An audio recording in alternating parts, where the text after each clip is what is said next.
Hey guys, in this video, I'm going to show you how to quickly remove the background of your video in Camtasia. Now, as you can see, I have a video of myself on screen, not the best freeze frame that I could have picked, but basically to remove the background of this kind of video, all I need to do in Camtasia is go over to where it says visual effects.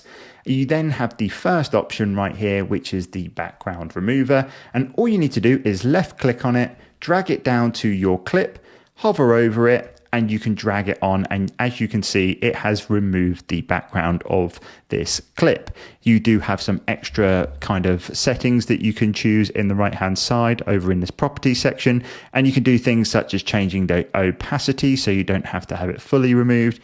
You can obviously add some blur to it as well. You could add some feathering in there just to help it kind of blend in a little bit better. But essentially you get the point. And obviously if you wanted just to remove everything, you can just keep everything down to the left-hand side here. But essentially that is how you remove the background in Camtasia on your videos. Hope this video helped.